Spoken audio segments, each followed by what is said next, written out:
Hello everyone. I'm sorry it has been so long, but I am back with a few more recommendations for you. Now, a couple of years ago, my wife said to me, Rye, there is this pastor on my podcast and his name is Sky Jabroni or something like that, and I really like him. And I think you would like him too. He's like an older, wiser, balder version of you. So I bought her one of his books as a Christmas present. And after she unwrapped it, the title caught my eye, and so I read it. And then I thought, man, I got a buddy who's got to read this, so I lent it to him, and this was all before Lacey really had a chance to look at it. But she was fine with that.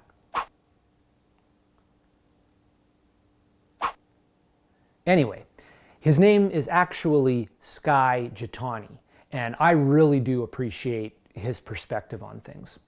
Earlier this year, he released a book called What If Jesus Was Serious? A visual guide to the teachings of Jesus we love to ignore. It's an in-depth look at the Sermon on the Mount found in Matthew chapter 5, 6, and 7. I gotta tell you, I really enjoyed this devotional, but at the same time, I was super challenged by it. There are so many takeaways I'd love to share with you, but the one I'm going to highlight is chapter 18. The title is, If Jesus Was Serious, Then We Will Not Contribute to Our Outrage Culture. It seems like our entire culture, including the church, is addicted to outrage. Anger has become the acceptable, even expected, sign of one's commitment to any cause. I have learned that if I fail to show sufficient outrage on my podcast or in a sermon, I will receive messages from other Christians who are angered by my lack of anger. They usually say, "Don't you care that," somewhere in the tweet, post, or email? I sometimes feel that my credibility as a Christian depends on my willingness to brandish my anger.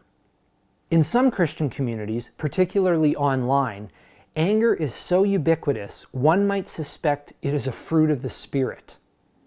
Why has it found such acceptance among us when Jesus warned so clearly of anger's toxicity to our soul?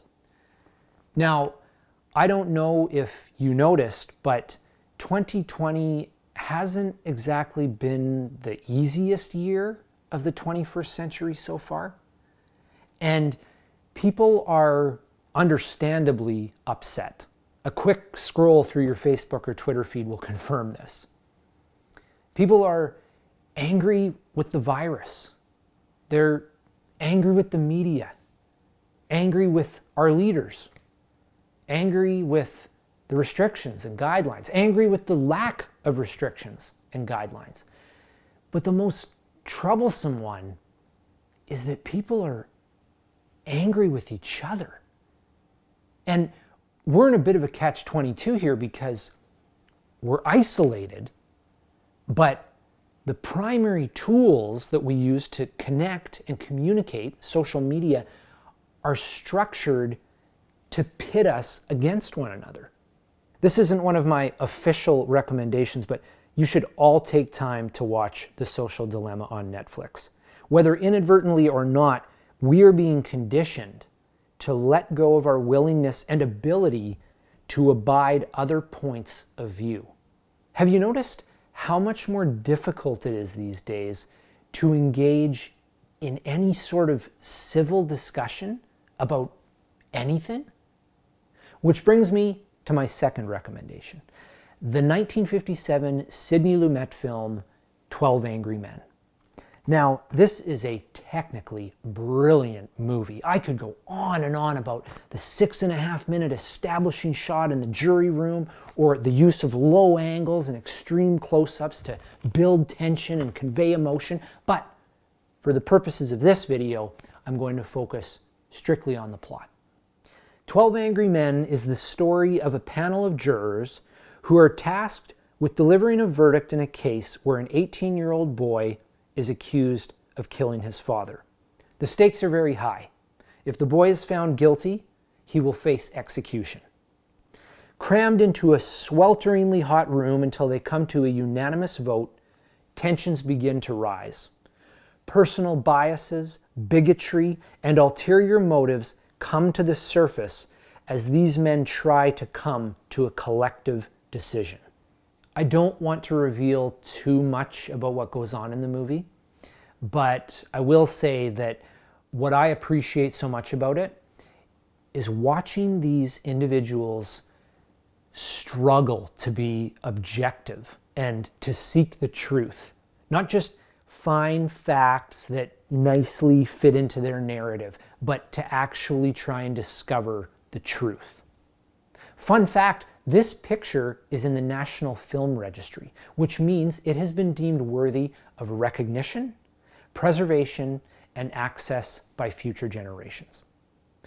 Which gives me a nice segue to my final recommendation, Buffalo Springfield's 1966 self-titled debut album, featuring what may be the most culturally significant song of the 1960s, For What It's Worth. Now, you're probably sitting there on the toilet thinking, I don't even think I've ever heard of that song. Trust me, you have. You probably just don't know it by that title.